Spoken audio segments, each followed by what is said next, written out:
चलो। नमो अरिहंताणं नमो सिद्धाणं नमो आयरियाणं नमो उवज्जायाणं नमो लोये सव्वसाहुणम्।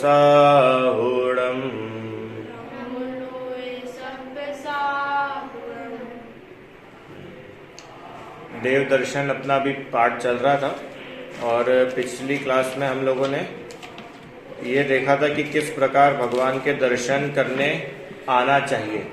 ठीक है हर्षल, है ना? सबसे पहले तो देव दर्शन किसे कहते हैं? युग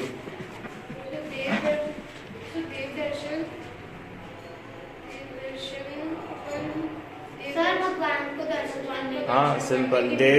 देव का दर्शन करना। देव मतलब स्वर्ग का देव नहीं, देव मतलब भगवान, अरिहंत भगवान, है ना? उनके दर्शन करना वह देव दर्शन कहलाता है। दर्शन करना मतलब उनको देखना, हाथ जोड़ करके नमस्कार करना, इस प्रकार से। अब देव दर्शन की विधि हमने स्टार्ट करी थी पढ़ना। क्या होती है देव दर्शन की विधि? सबसे पहले मंदिर में अंदर आते नहीं, मंदिर में तो बहुत बाद में आएंगे, पहले तो घर से निकलेंगे, है ना? अपन ने देखा था ना, घर से निकलते समय चमड़े की चीजें घर पर रख के, हाँ, सभी चमड़े की या पाप की जो वस्तुएं हैं उन सबको घर पर ही छोड़ करके और शुद्ध वस्त्र पहन करके मंदिर आना चाहिए। घर से स्तुति या पाठ बोलते हुए मंदिर आना चाहिए। चलो, इसके बाद मंदिर में एंट्री करते समय निश्चय निश्चय निश्चय बोलना चाहिए। निश्चय का क्या अर्थ है? निश्चय का अर्थ है हम अपने आप की सारी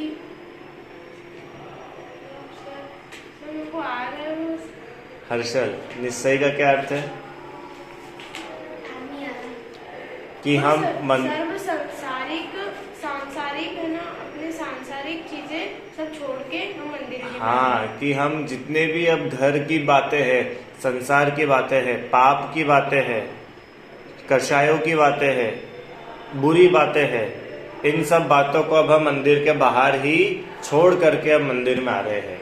मतलब अब मंदिर में हम कोई पाप का काम नहीं करेंगे, कोई पाप की बातें नहीं करेंगे, उन सब का त्याग करके हम मंदिर में आए हैं। फिर आगे भगवान की वेदी के सामने आकर के ओम जय जय जय नमोस्तु नमोस्तु नमोस्तु ऐसा कहकर फिर चत्तारी नमोकार मंत्र, चत्तारी मंगल पाठ बोलते हुए भगवान को नमस्कार करना चाहिए। ठीक है, ये भी हम लोगों ने पढ़ा था। नमोस्तु का अर्थ क्या होता है?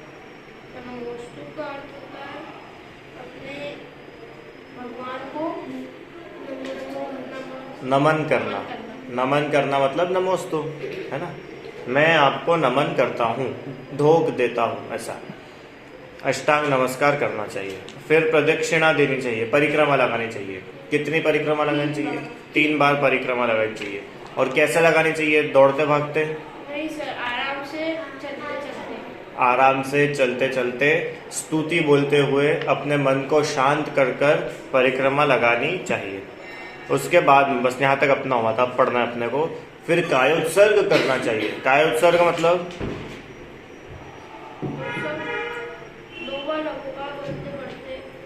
हाँ, इस देखो लिखा है इसमें, देखो 9 बार नमोकार मंत्र पढ़ते हुए शरीर से ममता छोड़ना, वह कायोत्सर्ग कहलाता है। देखो कायोत्सर्ग वर्ड जो है वो 2 शब्दों से मिलकर बना है, एक काय और उत्सर्ग।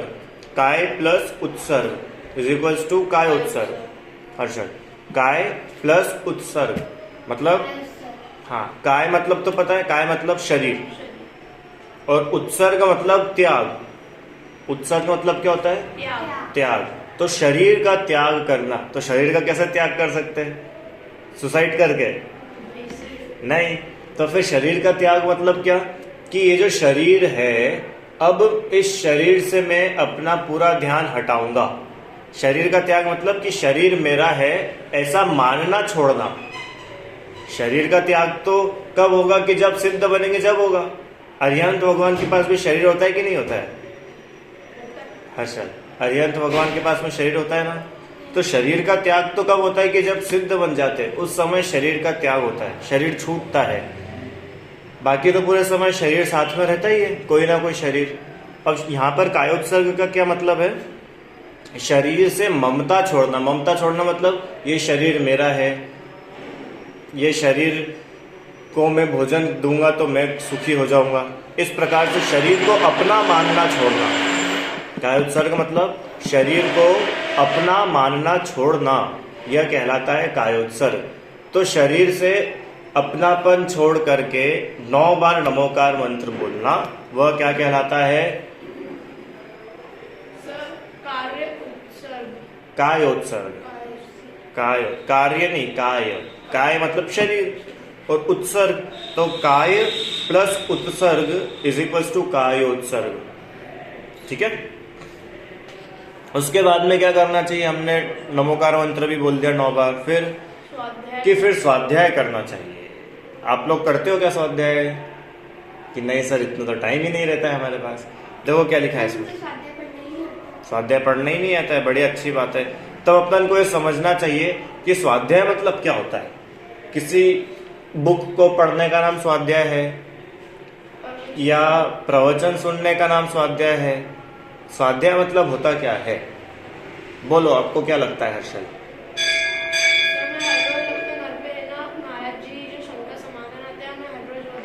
ठीक है, चलो, इनका ऐसा कहना है कि हम ना मतलब पढ़ते नहीं है, सुनते नहीं, हम तो टीवी पे सुन लेते हैं, तो वो भी स्वाध्याय है क्या?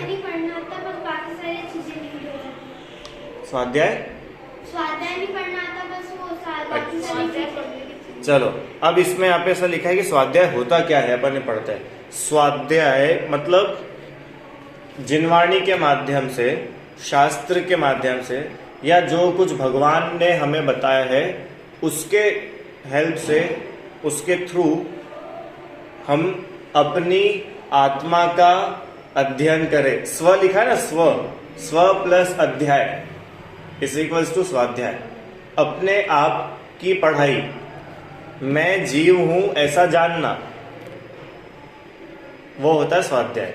चलो, अब ये स्वाध्याय बहुत प्रकार से हो सकता है। या तो आप उसको शास्त्रों से पढ़ करके कर सकते हो, प्रवचनों को सुन करके कर सकते हो, है ना, या फिर आपने जो पहले पढ़ा हुआ है उसके बारे में सोच विचार करके भी कर सकते हो, है ना। तो देखो यहाँ पे क्या लिखा है कि कम से कम आधा घंटा तो स्वाध्याय करे, कुछ शास्त्र पढ़ो। अब आप बोल रहे हो कि सर हमको शास्त्र पढ़ना नहीं आता है। आपको पढ़ना आता है कि नहीं आता है? पढ़ना तो आता है। तो अब शास्त्र बहुत कठिन होते हैं, है ना, उसकी हिंदी बहुत टफ होती है, हमको वो हिंदी समझ में नहीं आती। हिंदी तो आता है सर, संस्कृत के वर्ड होते हैं ना, वो समझ। हाँ, संस्कृत के वर्ड समझ में नहीं आते, कठिन होते हैं। तो उसके लिए क्या करो कि थोड़ा डिफरेंट, सिंपल वाला शास्त्र पढ़ो। कैसा? कहानियां पढ़ो आप। कहानियों में तो संस्कृत नहीं होती, कहानी में तो सिंपल हिंदी होती। तो स्टोरी बुक्स है, जो जैन धर्म की कहानियां हैं, प्रथमान योग है ना, पद्म पुराण है, हरिवंश पुराण है, ऐसे बहुत सारी कथाएं हैं। जीवनधर चरित्र है, महावीर पुराण है, पार्श्वनाथ पुराण है, आदि पुराण है, 24 तीर्थंकर पुराण है। ऐसे बहुत सारी स्टोरीज की, कहानियों की किताबें हैं। आप उनको पढ़ो, है ना। तो वो पढ़ने से क्या होगा कि वो पढ़ने से हमको जो हमारे महापुरुष हुए हैं, तीर्थंकर हुए हैं, उनके बारे में हमको जानने को मिलेगा। बराबर, वो कैसे थे, कैसे रहते थे, कैसा उनका राज्य था, और इतने सब राज्य को भी उन्होंने कैसे छोड़ दिया। हाँ, हम तो हमारा घर नहीं छोड़ पाते, हम तो हमारे घर वालों को नहीं छोड़ पाते, और उन्होंने तो कपड़े ही नहीं छोड़ पाते, और उन्होंने तो इतने बड़े राज्य को छोड़ा, इतनी सारी रानियों को छोड़ दिया, इतना धन छोड़ दिया, सब कुछ छोड़ दिया। तो कैसे छोड़ा? हाँ, तो वो उन शास्त्रों से आपको जानने को मिलेगा। तो ऐसे प्रथमान योग के शास्त्रों को पढ़ो, उनको पढ़ करके अपना वैराग्य बढ़ाओ। बराबर। यदि मंदिर जी में उस समय प्रवचन होता हो तो आप बैठ करके प्रवचन सुनो। अब एक और प्रश्न कि सर प्रवचन तो हमको समझ ही नहीं आते, पाठशाला में तो हमको समझ में आता है, पर प्रवचन में तो सब बहुत ऊपर से चला जाता है। क्यों? कुछ समझ में नहीं आता प्रवचन में क्या चल रहा है। कि सुनो सुनो सुनो, कुछ नहीं भी समझ में आए ना तो भी बैठो। आप स्कूल में जाके बैठते हो कि नहीं? तो आपको मैथ्स टीचर की एक एक बात समझ में आ जाती है? थोड़ी आती है, थोड़ी आती है, थोड़ी नहीं आती है। साइंस टीचर की बिल्कुल नहीं आती, मीडियम ही आती है। साइंस साइंस की साइंस की तो सर बिल्कुल नहीं आती। साइंस की बिल्कुल मेरा नहीं। फेवरेट सब्जेक्ट है। और संस्कृत? संस्कृत सर अच्छा मुझे मुझे आई को आ नहीं है। जाती है। अच्छा, संस्कृत आ जाती मुझे है। आई नहीं तो है। स्कूल में कुछ कुछ सब्जेक्ट्स, कुछ कुछ टॉपिक ऐसे रहते ना कि जो हमको समझ में नहीं आते, तो आप क्लास छोड़ के भाग जाते हो क्या? नहीं सर, क्या करते हो? बैठते हैं, पढ़ने की कोशिश करते हैं, नहीं आता है तो वापस पढ़ते हैं, टीचर से पूछते हैं, फ्रेंड से पूछते हैं। ऐसा सबसे पूछते हैं कि नहीं पूछते? पढ़ने की कोशिश करते हैं, समझने की कोशिश करते हैं। ऐसे ही मंदिर में स्वाध्याय चल रहा है तो बैठो, बैठने की आदत डालो। बैठने की आदत डालने से क्या होगा कि आपको हो सकता है कि स्वाध्याय में 10 बातें बताई हो तो 10 में से आपको 8 समझ में नहीं आए, पर 2 तो समझ में आएगी। अरे शुरुआत में नमोकार मंत्र बोला, वो तो समझ में आएगा कि नहीं आएगा? और आखिरी में जिनवाणी स्तुति करी, इतने तो समझ में आएगी ना कि हम जिनवाणी स्तुति कर रहे हैं, तो इतना ही बहुत है। अभी बताओ, आप आधे घंटे उस 1 घंटे अगर मंदिर में स्वाध्याय में नहीं बैठते तो आप उस टाइम क्या करते? खेलते, मोबाइल चलाते, दोस्तों के साथ बातें करते, घूमते फिरते, लैपटॉप चलाते, टीवी देखते, पर धर्म का तो कोई काम ही नहीं करते ना। इससे तो आप 1 घंटे वहां बैठे हो तो कम से कम शांति से बैठे तो हो, कुछ सुन रहे हो, समझने की कोशिश कर रहे हो। यू समझ में आया? इसलिए स्वाध्याय में बैठने की आदत डालो। भले ही 10 मिनट, आधे घंटा, 1 घंटा, जितनी आपकी कैपेसिटी हो बैठा करो। कुछ नहीं भी समझ में आया ना तो भी बैठो, ठीक है? तो एक दिन पक्के में समझ में आएगा, इस विश्वास के साथ में। सर मेरा एक प्रश्न है कि अपन जब 3 प्रदक्षिणा करते हैं तो है ना सर, उसमें सिर्फ 3 ही करना रहती है कि 3 से ज्यादा भी कर सकते हैं? बढ़िया, बोलो भाई, क्या कहना है तुम्हारा? कर सकते हैं। 3 से ज्यादा कर सकते हैं। देखो ऐसा है कि 10 भी कर सकते हैं। देखो यहाँ पे ना कोई नंबर की कंपलसरी नहीं है कि आपको 3 ही करना है। 4 लगा दोगे तो पाप लग जाएगा, या 2 लगा दोगे तो पाप हो जाएगा, या 3 से ज्यादा करोगे तो पुण्य हो जाएगा। ऐसा कुछ नहीं है। देखो परिक्रमा क्यों देते हैं, यहाँ पे लिखा है कि एक तो हम भगवान को सर्व ओर से निहार सके, और 3 रत्नत्रय का सूचक होता है। मतलब रत्नत्रय सम्यक दर्शन, सम्यक ज्ञान, सम्यक चारित्र, 3 होते हैं। तो ऐसे रत्नत्रय हमको प्राप्त हो इसलिए हम 3 परिक्रमा लगाते हैं। बस इसका सरल सा फंडा ये है। बाकी राउंड लगाने का नाम तो परिक्रमा नहीं है। बहुत से लोग क्या करते हैं पता है कि खाली चक्कर लगाते रहते हैं, 1 2 3 4 7 20 25 40 100 108। कुछ पढ़ते भी नहीं है, बस गिनते रहते हैं। बस गिनते रहते। हाँ, 1 राउंड हो गया, 2 राउंड हो गया। वो तो भगवान को भी याद नहीं करते, वो तो खाली अपने राउंड को ध्यान रखते कि कितनी गिनती हो गई, 108 गिनती हो गई क्या, चलो बस अब अपने को पुण्य लगेगा। कि ऐसे 108 राउंड लगाने से पुण्य नहीं लगता। समझ में आया? ऐसे तो अगर भागने से, राउंड लगाने से पुण्य लगता तो जो लोग रेस लगाते हैं, जो एथलीट होते हैं, तो वो लोग तो बहुत पुण्यशाली हो जाएंगे। वो तो दिन भर ही भागते रहते हैं। क्यों? अच्छा, चोर भागता है कि नहीं भागता चोरी करने के बाद? और अगर भागने से पुण्य लगता तो चोर को पुण्य लगेगा कि नहीं लगेगा?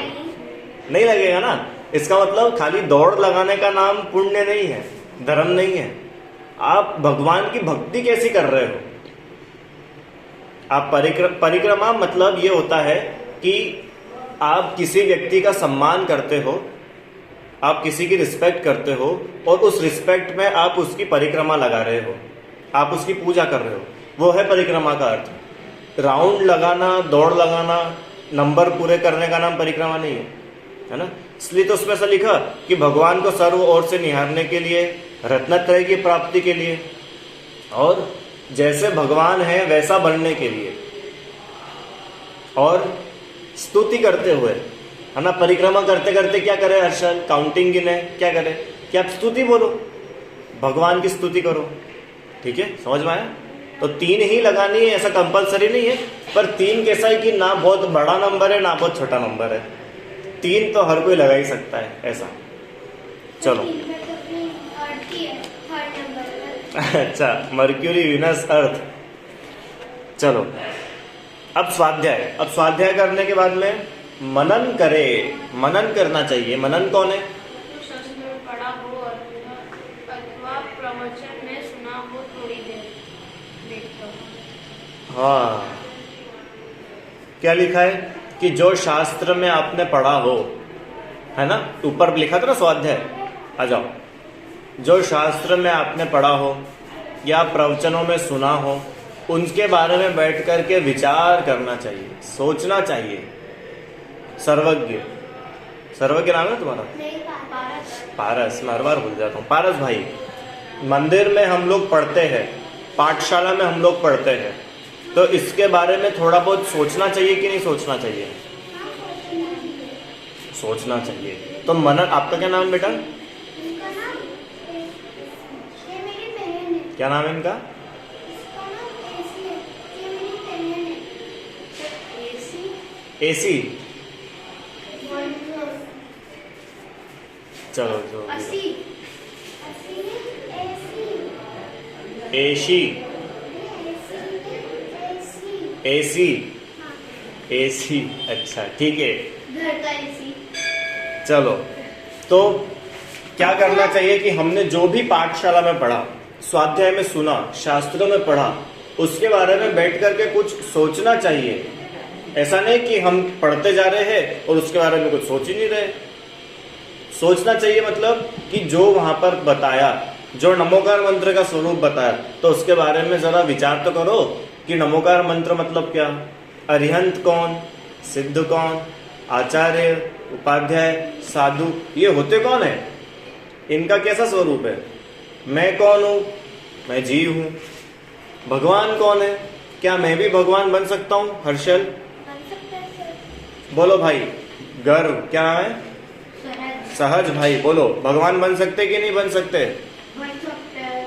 कौन? अपन लोग हाँ, अपन लोग भगवान बन सकते हैं। पारस, तुम्हारा तभी नाम पारस है, तुम सच्ची में पारस बन सकते हो, भगवान बन सकते हो। कैसे भगवान बन सकते सर? हम तो छोटे बच्चे। अच्छा एक बात बताओ, अभी हम लोगों ने महावीर जयंती बनाई, तो जब महावीर भगवान का जन्म हुआ था तो वो छोटे से बच्चे थे कि एकदम बड़े भगवान बन के पैदा हुए थे? छोटे थे। छोटे बोलो बहन।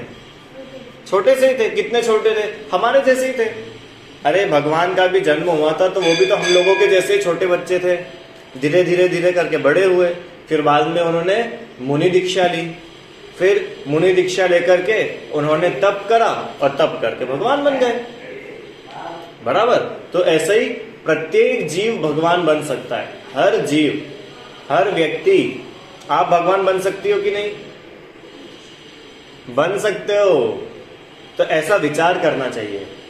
आप जब भी मंदिर में आओ ना सहज, तो क्या सोचना चाहिए पता है कि हे भगवान, आप जैसे भगवान बन गए हो, क्या मैं भी वैसा भगवान बन सकता हूं क्या?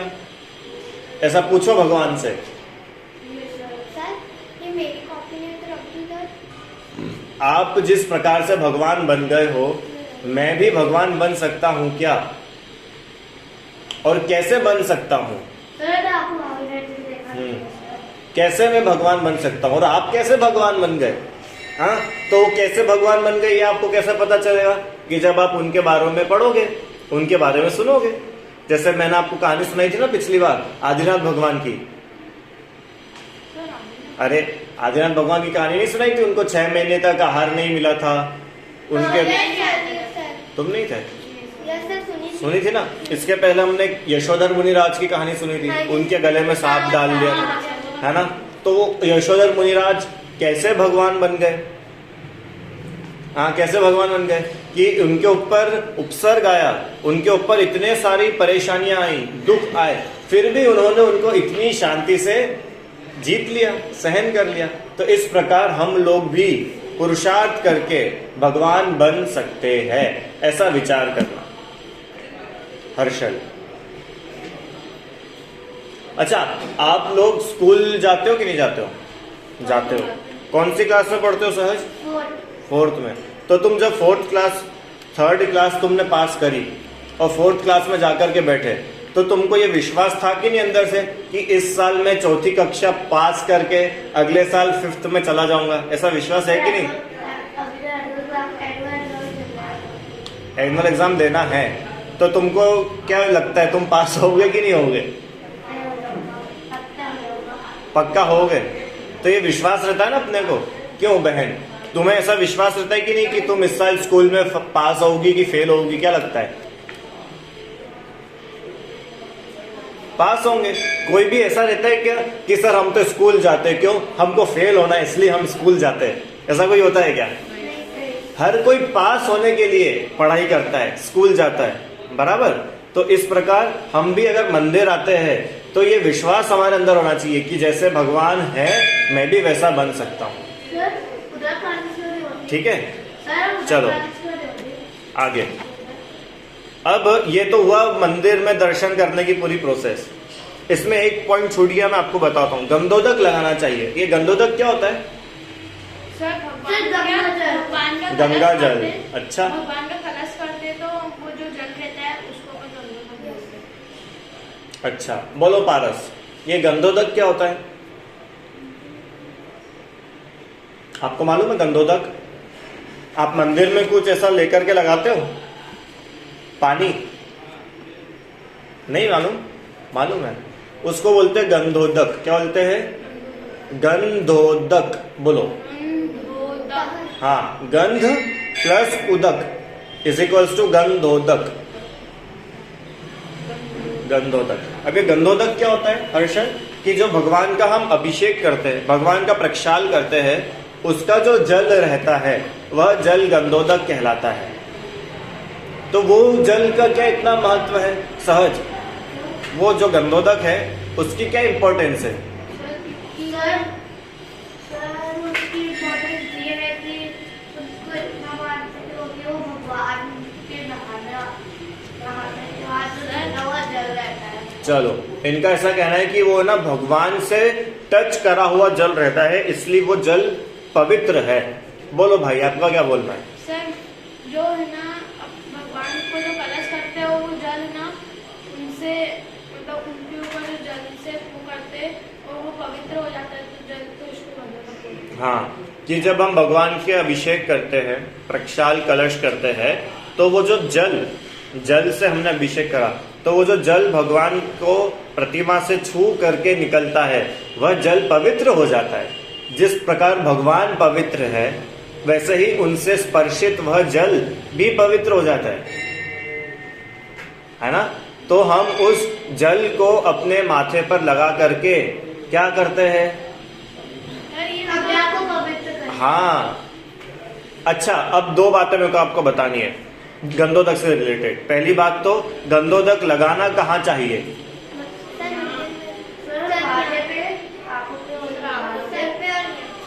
सिर पे, आंखों पे, या ऊपर बालों पे, गले पे, पेट पे, हाथ पैर पे, पैरों पे, पीठ पे पी लेना चाहिए। क्या क्या करना चाहिए उसका बताओ? सर, हमें आंखों पे लगाना चाहिए, सर पे लगाना चाहिए और कान पे और गले में। तुम्हारा क्या बोलना है? सर,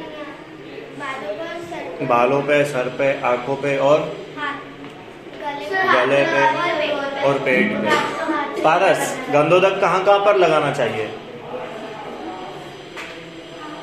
आँख पे और नाक पे और सिर में और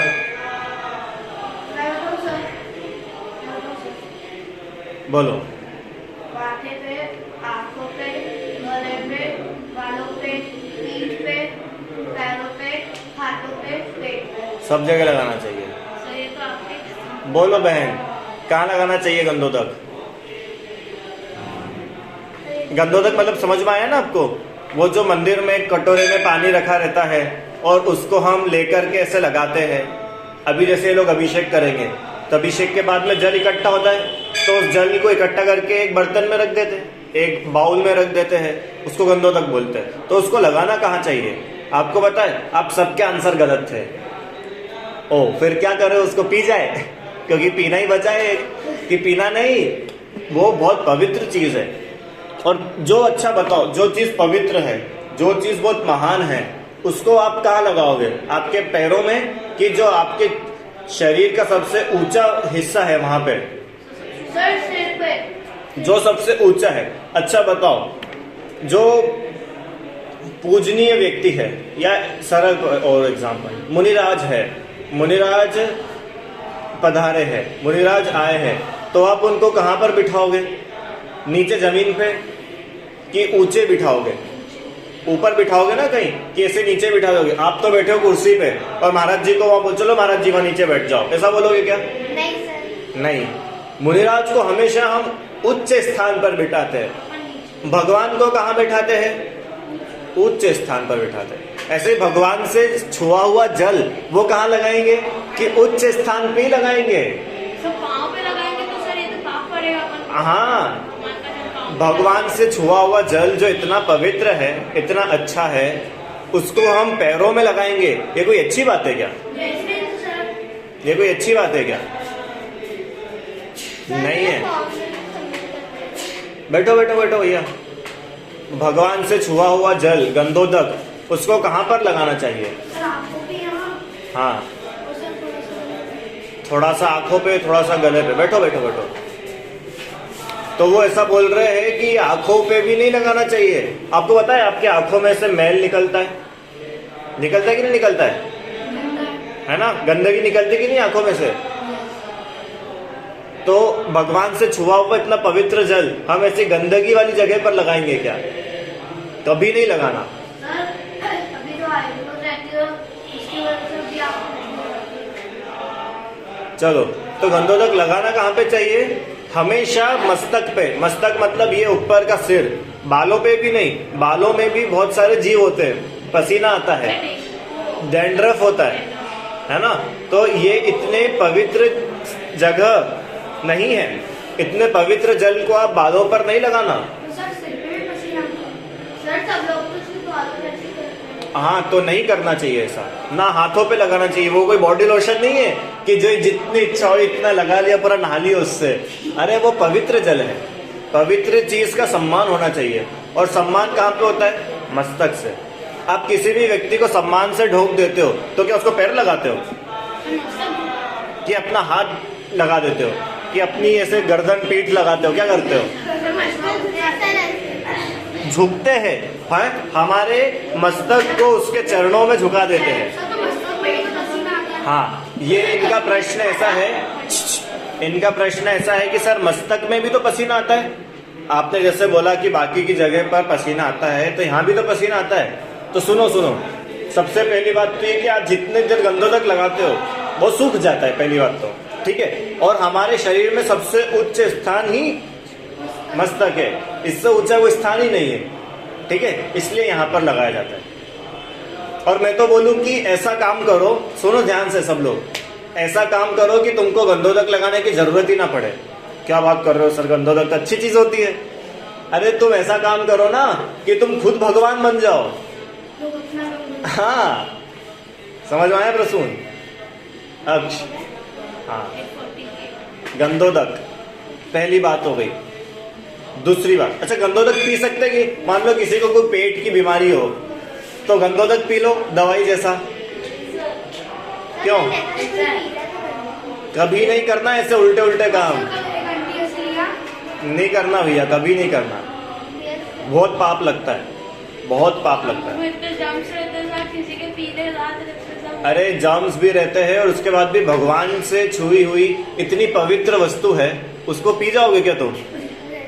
थोड़ा विचार करो, कभी नहीं करना ऐसा काम। गंधोदक को हमेशा हमेशा बहुत रिस्पेक्ट दो, सम्मान दो। मेरे सामने एक बच्चा एक दिन ना तो ऐसा गंधोदक सर ऐसा पी गया। नहीं नहीं, ऐसे नहीं करना। ये क्या है, ये ऐसा होता है ना अन्य धर्मों में कि प्रसाद है, प्रसाद आया भैया तो क्या करा, प्रसाद को लेके ऐसे कर लिया। ये अन्य धर्मों की परंपरा है। जैन धर्म में जो भगवान से छुआ हुआ भी रहता है वो बहुत पवित्र वस्तु होती है।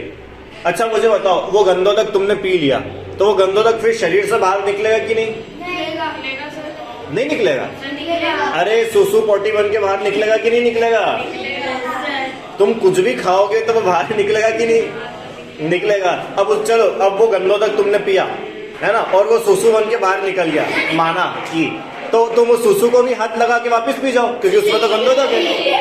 अब तो तुम छी कर रहे हो, अब क्यों छी कर रहे हो? गंधोदक ही था ना, तो फिर अब क्यों छी कर रहे हो? इसका मतलब वो पवित्र वस्तु को तुमने बहुत गंदी जगह डाला था, वो यहाँ पे डालने लायक नहीं है। अब कभी करोगे ऐसा? क्या करोगे कि गंधोदक को लेकर के मात्र मस्तक पर लगाना, आंखों पर भी नहीं लगाना, गले पर भी नहीं लगाना। ये गंधोदक के कोई वो बॉडी लोशन क्रीम नहीं है कि जहाँ इच्छा हो वहां पे लगा लिया। समझ पा रहा है बहन? गंधोदक क्या होता है? गंधोदक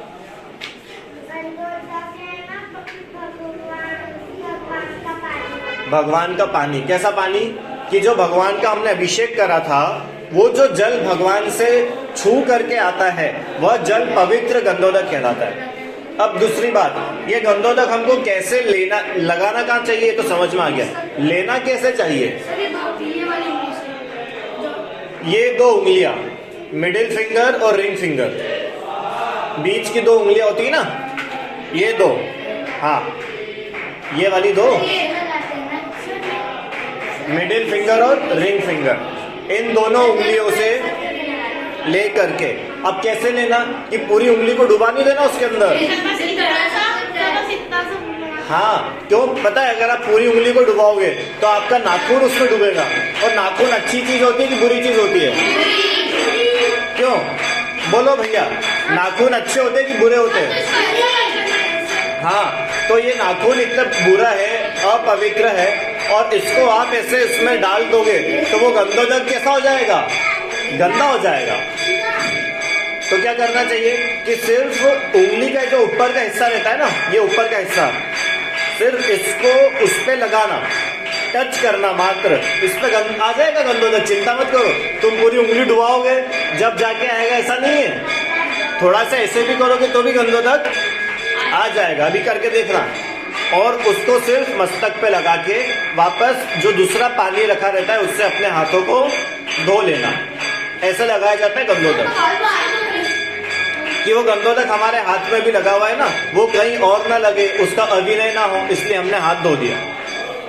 और हमेशा हाथ धो करके ही गंधोदक लगाना, ठीक है? अभी अपन क्लास के बाद चलेंगे, आपको गंधोदक लेना सिखा दूंगा मैं, ठीक है? चलो, अब तीसरी बात, 2 बात तो हो गई कि कैसे लगाना और कहाँ पे लगाना। अब तीसरी बात, क्यों लगाना? क्या क्या क्या होता है? गंधोदक लगाने से गर्मी मिट जाती है, कि गंधोदक लगाने से सिर दर्द, वो बाम का काम करता है क्या? बाम का सिर दर्द मिट जाएगा। क्या होगा गंधोदक लगाने से? ये गेट लगा दो। चलो कोई बात नहीं, बोलो बहन भाई, गंधोदक लगाने से होगा क्या? अपन पवित्र हो जाएंगे। बोलो, और किसका क्या कहना है? युग, क्या होगा गंधोदक लगाने से? शरीर पवित्र हो जाता है, और बाकी पापों का नाश और मंगल हो जाता है। अच्छा, तुम्हारा क्या कहना है? बोलो भाई, सहज क्या कहना है?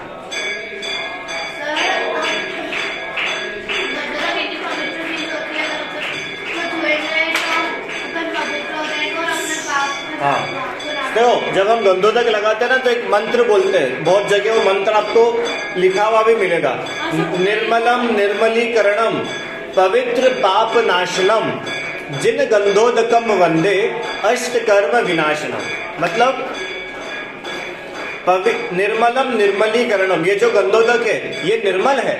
निर्मल है मतलब सारी मलिनताओं से दूर है, और इसको लगाने से हम भी निर्मल हो जाएंगे। गंधोदक भी निर्मल है, पवित्र है, और इस गंधोदक को लगाने से हम भी निर्मल हो जाएंगे। हमारे भी सारे मैल धुल जाएंगे। कैसा मैल? वो जो हम बाहर क्रिकेट खेल रहे थे, वो जो मैल लग गया था, वो वाला मैल? अरे वो मैल नहीं, शरीर के अंदर रहता है। नहीं, शरीर के अंदर का नहीं, पाप का मैल, मिथ्यात्व का मैल, राग द्वेष पढ़े थे ना अपन, मोह राग द्वेष का मैल, वो मैल दूर हो जाता है। पवित्र है और पापों का नाश करने वाला है। सर, अब एक और प्रश्न, क्यों? सुनो, मैंने एक डिब्बी में, सुनो प्रसून, मैंने एक डिब्बी में गंदोदक भर के घर ले गया। मैं, सुनना ध्यान से, मैंने एक डिब्बी में गंदोदक भरा और घर ले गया। अब घर जाके मैंने क्या करा, बहुत सारे पाप करे और फटाफट गंदोदक लगा लिया। बताओ मेरे पाप मिटेंगे कि नहीं मिटेंगे? क्यों? उसमें तो उन्होंने बोला कि लाओ ये दे तो जरा, उसमें तो उन्होंने बोला, क्या बोला कि गंदोदक लगाने से पाप मिट जाते। बोला ना उसने कि गंदोदक जो है सारे पापों का नाश कर देता है। तब मुझे एक बात बताओ भाई, क्या नाम है तुम्हारा? सहज। नहीं, अक्षत। हाँ अक्षत, एक बात बताओ, तो फिर ये पापों का नाश होगा कि नहीं होगा? जैसे मैं घर गया, मैंने मच्छर मारा और गंदोदक लगा लिया, तो मेरे पाप का नाश हो जाएगा ना? कि ऐसे उल्टे उल्टे काम कर मत लेना, तुम्हारे पाप का नाश नहीं, उल्टे पाप और बढ़ जाएंगे। गंदोदक पाप का नाश कर देता है, इसका मतलब क्या है कि भगवान से स्पर्शित ये जो जल गंदोदक हमने लगाया है ये पवित्र है और इसके लगाने से हम में पवित्रता बढ़ती है, हमको अच्छा लगता है। और जब हमको अच्छा लगता है तो हम बुरे काम यूं ही छोड़ देते हैं। क्यों? मंदिर में आके तुम पाप करते हो क्या? नहीं सर। क्यों नहीं करते? तो हम ऐसा होता है मंदिर में आकर के पाप छूट जाते हैं, मंदिर में आकर के पाप खत्म हो जाते हैं। कैसे खत्म हो जाते हैं? कि मंदिर में आकर इतनी पवित्रता होती है, इतनी शांति होती है, इतनी पॉजिटिविटी होती है, कि हमें खुशी होती है उस चक्कर में। हाँ, कि बुरे काम होते ही नहीं है, बिना छोड़े छूट जाते हैं। किसी को छुटाना पड़ते है क्या? छूट जाते हैं। सर जैसे अभी यहाँ पे विधान चल रहा है, हाँ। सर ये लोग क्लैपिंग करते हैं, हाँ सर क्लैपिंग करते हैं तो भी बहुत इंसेक्ट मरते हैं। हाँ, तो सर हाथों में भी जम जाते हैं। सर ये तो पाप पड़ेगा उनको? नहीं पड़ेगा, सर क्यों? बताएंगे उसके बारे में। चलो अब लास्ट बात, तो ये बात अपन ने पूरी देव दर्शन की समझ ली कि कैसे देव दर्शन करना चाहिए। अब सबसे आखिरी में एक प्रश्न इन्होंने पूछा है कि ये जो देव दर्शन आप लोग रोज करते हो ना दर्शन भगवान के, तो ये करने से आपको फायदा क्या होता है? अब ये भगवान तो कुछ देते भी नहीं है, ये हम पढ़ के आ चुके हैं कि भगवान कुछ देते हैं क्या? भगवान आपकी बीमारियों को दूर करते हैं हमारे कर्म अच्छे होते हैं। कि ये कुछ भी नहीं करते, उसके बाद भी आप लोग रोज मंदिर आते होते हैं। मंदिर आने से फायदा क्या है, क्या लाभ है? हमारे कर्म अच्छे होते हैं, कर्म अच्छे होते हैं और कुछ हम पवित्र हो जाते हैं। पवित्र हो जाते हो। बोलो अक्षत। सर अपने पाप पाप नष्ट हो जाते हैं। तुमको कुछ फायदा नहीं होता है मंदिर आकर के? नुकसान होता है? अगर नुकसान नहीं है तो अरे नुकसान नहीं हुआ, ये भी तो एक फायदा है। सर हर चीज अच्छी क्यों? होती है। सुनो, जैसे मान लो तुम्हारे पास में 100 रुपए है, ठीक है हर्षल, तुम्हारे पास में 100 रुपए है, तुमने उस 100 रुपए का बिजनेस करा और बिजनेस करके उस 100 रुपए के तुमने 150 रुपए बना लिए, 150, तो तुम्हारा फायदा हुआ कि नहीं हुआ? हुआ ना। और तुमने बिजनेस करा और तुम्हारे वो 100 रुपए के 50 रुपीज बचे, तो बताओ फायदा हुआ कि नहीं हुआ? नहीं, अब तो नुकसान हो गया। अब मुझे बताओ कि तुम्हारे 100 रुपए के 100 रुपए ही रहे तो फायदा हुआ कि नहीं हुआ? नहीं हुआ। कहने को तो तुम बोलोगे कि नहीं हुआ, पर एक तरीके से देखे तो हुआ कि हमारा घाटा नहीं हुआ, यही हमारा फायदा है। हमारे 100 रुपए वैसे के वैसे है, तो ये भी तो फायदा ही हुआ ना। हाँ, वो वाला फायदा नहीं है कि वो 100 के 150 बन गए, पर इतना तो फायदा है कि 100 के 99 भी नहीं हुए, 100 तो 100 है, ठीक है। तो कोई नुकसान नहीं होता है मंदिर में आके, ये भी एक फायदा ही है। और किसी को कुछ फायदा हो मंदिर आके? बोलो बहन, मंदिर आके कुछ फायदा हुआ तुमको आज तक? क्या फायदा हुआ बताओ? सर एग्जाम पास हो गया। अच्छा, बोलो। अच्छा लगता है, बहुत बढ़िया, ये अच्छी बात बताई इन्होंने। मंदिर में आके हमको शांति मिलती है, अच्छा लगता है, तो ये फायदा है। क्यों? तुम अच्छा एक चीज बताओ, अच्छा से बताना, तुम मूवी देखने जाओ और मंदिर देखने जाओ, ज्यादा शांति कहाँ पे मिलती है? मंदिर। अगर तुम्हारी फेवरेट मूवी भी होगी ना तो भी तुमको वहां पे शांति नहीं मिलेगी, तुमको पूरे टाइम चलता रहेगा, ये विलेन आ गया, अब इसको मार देना चाहिए, इसको उससे मिल जाना चाहिए, ये इसको बचा ले, ये यहाँ से निकल जाए, ये इसके खिला दे, ये उससे बच जाए, पूरे समय कुछ ना कुछ चलता रहता है। और मंदिर में शांति रहती है। मंदिर में आने से क्या फायदा है भाई? मंदिर में आकर के हमको शांति मिलती है, और ऐसी शांति जो अन्य कहीं नहीं मिलती। घर में मिलती है शांति? कि घर में भी वो शांति नहीं है जो शांति मंदिर में है? देखो, कोई थिंकिंग नहीं होती, सिर्फ जो भगवान ने बताया। हाँ, अपनी आत्मा की शांति की प्राप्ति होती है, जिन्होंने बोला कि हमको शांति मिलती है मंदिर में आकर के, और हमारे परिणामों में निर्मलता आती है, हमारे भाव अच्छे होते हैं, हमारे ये मंदिर में आने से लाभ है। तो फिर हम भी भगवान बन सकते कि नहीं बन सकते? कैसे बन सकते हैं? कि जैसे भगवान बने हैं उस वैसे ही हम भी भगवान बन सकते हैं। उनके मार्ग पर चलकर हम भी भगवान बन सकते हैं। तो इस प्रकार से देव दर्शन करो तो आपका देव दर्शन करना सक्सेसफुल, नहीं तो खाली क्रियाएं चल रही है, ओनली फॉर्मेलिटी। पाप पड़ेगा। हाँ, कहो तो पाप ही पड़ेगा। क्यों? क्योंकि तुम जैसे बुद्धू बन करके घर के काम कर रहे हो, ऐसे बुद्धू बन करके मंदिर के काम कर रहे हो। सर, जैसे अभी तक हम लोगों ने बहुत अच्छे से नहीं लगाया, तो सर अभी तक तो हमको पाप पड़ ही रहा था।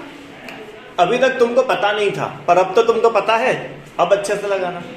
ठीक है, चलो तो आज अपन इतना ही करते हैं। अब इसके बाद एक चैप्टर है जीव अजीव, वो अगली क्लास में करेंगे। और सर जैसे मैं कपूरक लगाता हूँ तो जैसे भी लोगों के हाथ में जुड़ा तो मैं ही लगा देता हूँ, तो चलता है नहीं? हाँ, तो तुम उनको लगाने दो ना, उनके हाथ से क्या दिक्कत है?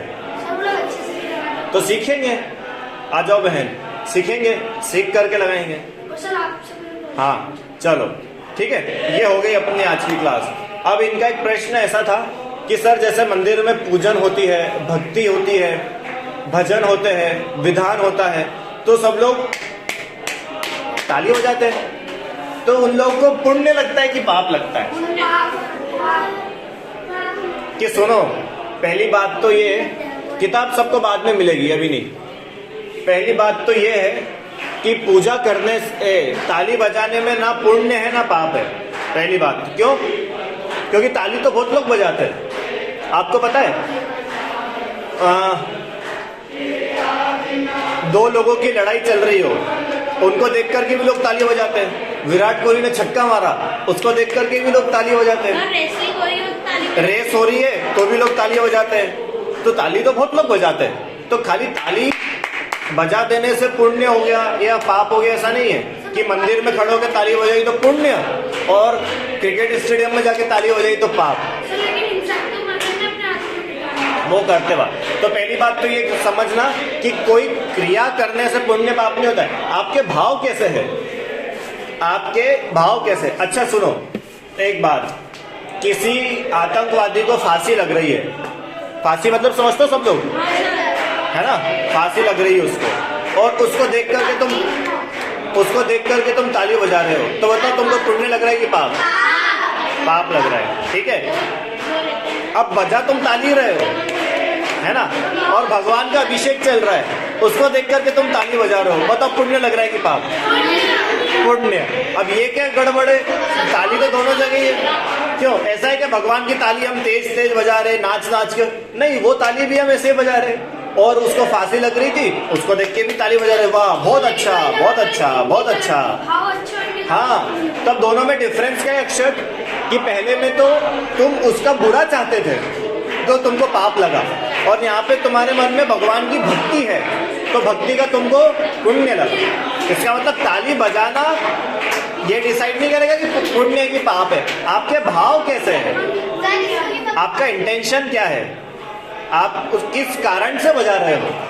चलो पहली बात। दूसरी बात, इनका ऐसा कहना है कि सर ताली बजाते तो यहाँ पे जीव होते, बहुत सारे जर्म्स होते हैं, तो ताली बजाने से क्या हो गया, वो सारे मर गए, तो पाप लगा कि नहीं लगा?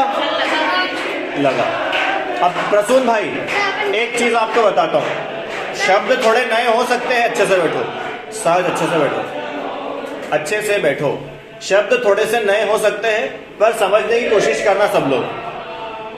पहला शब्द है शक्य। क्या है? शक्य। और दूसरा है अशक्य। वापिस से बोलो, पहला दूसरा दूसरा पहला शक्य। शक्य और अशक्य। सुनो, शक्य मतलब क्या होता है और अशक्य मतलब क्या होता है? नहीं, शक्य मतलब जिसको अवॉइड कर सकते हैं, जिसको हम अवॉइड कर सकते हैं, वो कहलाता है शक्य। और अशक्य मतलब जिसको अवॉइड मतलब पता है? सुहानी। सुहानी नाम है ना तुम्हारा?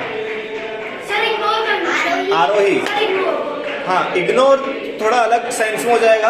अवॉइड मतलब जिसको हम छोड़ सकते हैं, और अनअवॉइडेबल मतलब जिसको हम छोड़ नहीं सकते। जैसे शरीर को आप अवॉइड कर सकते हो क्या? पर कपड़ों को अवॉइड कर सकते हो कि नहीं? समझ में? हाँ, है ना, ऐसे ही। अब बहुत सारी चीजें ऐसी है। सांस लेने को अवॉइड कर सकते हो क्या? अशक्य है, इसको आप अवॉइड नहीं कर सकते हो। समझ में आया? और नाचने को अवॉइड कर सकते हो कि नहीं? अरे बिना नाचे जिंदा रहोगे कि नहीं रहोगे? रह सकते। तो नाचना इज शक्य, इसको अवॉइड कर सकते हो। और सांस लेना इज अशक्य, इसको अवॉइड पहुंचते। अब दूसरी बात, जैसे आपने बोला ना कि सर हम ताली बजाते हैं तो जीवों की हिंसा होती तो पाप लगता होगा। ऐसे ही मेरा आपसे कहना है, आप ऐसा हाथ हिलाते हो ना तो बहुत सारे जीव यहाँ पे भी है, वो भी मर जाते हैं। अब उसका पाप लगेगा कि नहीं तुमको? तुम सांस लेते हो ना तो बहुत सारे जीव मर जाते हैं सांस लेने में, बताओ उसका पाप लगेगा कि नहीं लगेगा?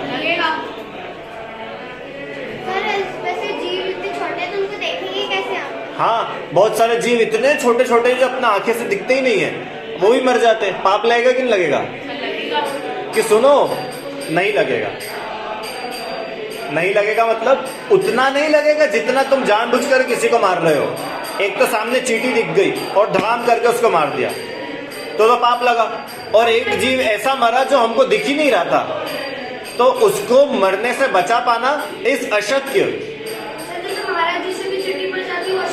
नहीं, वो अलग बात है। वो जीव जो हमको दिख ही नहीं रहा था उसको मरने से बचाना वो हमारे लिए अनअवॉइडेबल है, क्योंकि वो दिख ही नहीं रहा है, उसको बचाएंगे कैसे?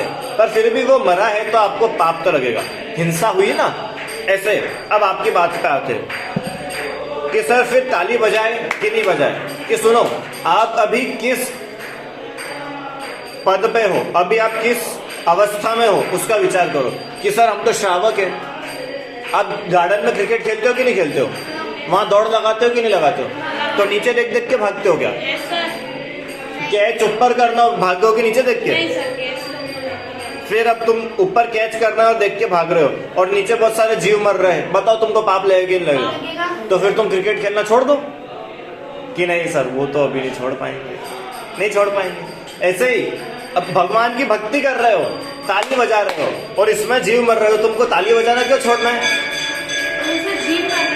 तो क्रिकेट खेलने में भी तो मर रहे हैं जीव, सांस लेने में भी जीव मर रहे हैं। अब मैं एक एक करके गिनाऊंगा ना तो तुम बैठे हो ना, तुम्हारे बैठने में भी जीव मर रहा है, तुम हिलोगे ना, हिलने में भी जीव मर रहा है। अब बताओ क्या करोगे तुम? अभी यहाँ से घर जाओगे ना, घर सुनो, यहाँ से घर जाओगे ना तो भी ढेर सारे जीव मर जाएंगे। अभी चप्पल पहनोगे ना तो भी बहुत सारे जीव मर जाएंगे। पानी पियोगे ना बहुत सारे जीव मर जाएंगे। अब बताओ तुम क्या क्या छोड़ोगे? कि सर बहुत सारी चीजें तो ऐसी है कि हम छोड़ ही नहीं सकते, तो वो हो गया अशक्य। ये भैया वो अशक्य है, उसको अवॉइड नहीं कर सकते।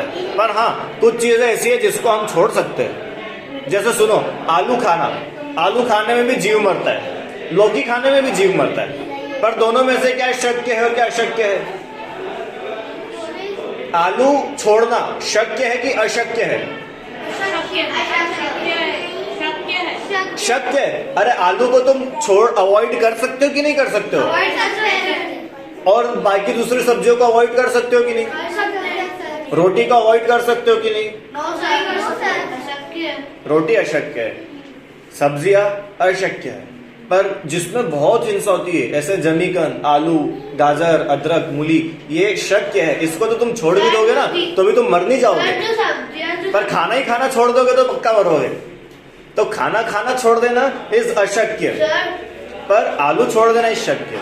अब बात आती है आपकी ताली बजाने की, कि आप अभी जिस अवस्था में हो, आप अभी श्रावक हो, गृहस्थ हो, तो गृहस्थ इन सब हिंसाओं से बच नहीं सकता, तो गृहस्थ तो ये सब करेगा ही। हाँ, कोई मुनिराज ऐसा करे तो उनके लिए कि भैया आपको जीवों की हिंसा का त्याग है तो आप ऐसा मत करो, पर आपको जीवों की हिंसा का त्याग नहीं है